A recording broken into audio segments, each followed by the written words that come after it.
Erik, the most difficult scoreline in football is 1-0, to defend especially. But how do you reflect on the point now the game is concluded?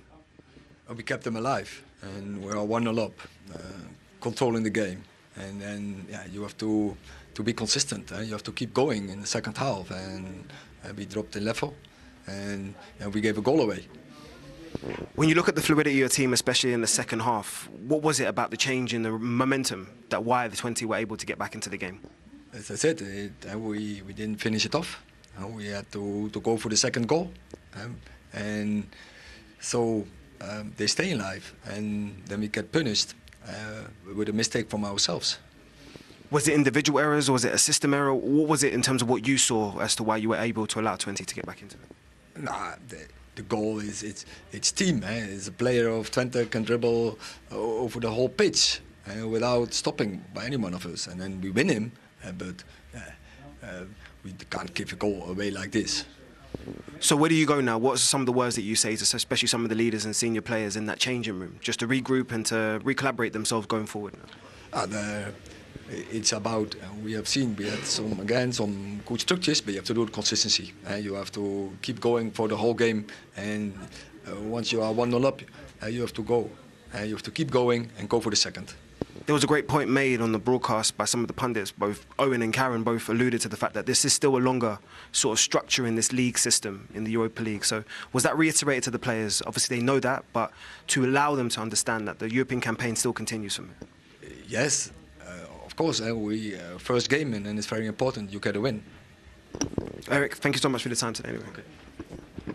Well, Erik Ten Hag saying there that they only really have themselves to blame and that they dropped a level, didn't finish the game off. So whose fault is that they dropped a level? Is that the players or the manager?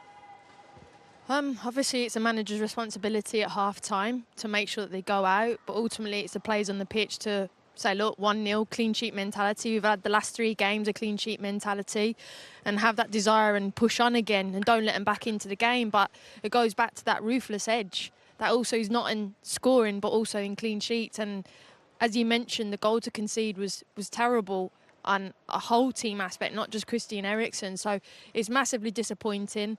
And again, they'll have to go back to the drawing board. And the narrative, unfortunately, for Man United continues again, Jules. Yeah, he said there as well, Owen, that it's about doing it consistently. This is something we spoke about the Crystal Palace game at the weekend. They played so well in the first half. We've seen it again here tonight. They were much better in elements of that first half than what we saw in the second half. So why does that keep happening? Why can't they do it for 90? No, it's a really valid question, Jules, and that's been the biggest issue for Manchester United, is consistency. So they have moments where they can be really good. You made a great point. That first half against Palace was probably one of the best in a long time.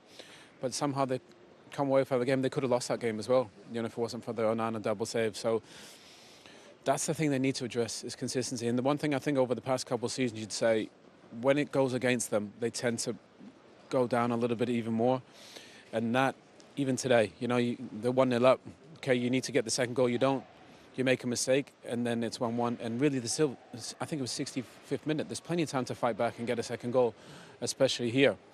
But they didn't do that, and I think that would probably be the worrying thing for Ten Hag, is the fact that when they have setbacks, they need to bounce back quicker. And it is a worry for Erik Ten Hag, because we speak about this consistently, about that narrative, Karen, as well, that he needs to keep winning in order to keep the fans on side and to ensure that he remains the manager at this club. They are unbeaten in 4 games. It's worth pointing that out. This isn't a defeat, although it may feel like it to some of the fans that were here in the stadium tonight. But when we look at what's coming next for them, these are tough games. None of these are easy. They've got Tottenham here at Old Trafford next at the weekend on Sunday. Then they face a tough trip to Porto, probably their hardest away game in the Europa League, followed by Aston Villa, Brentford, West Ham and Chelsea. Those are not easy games. How much pressure is he under? Well, my first thought is, what's his 11 going to be?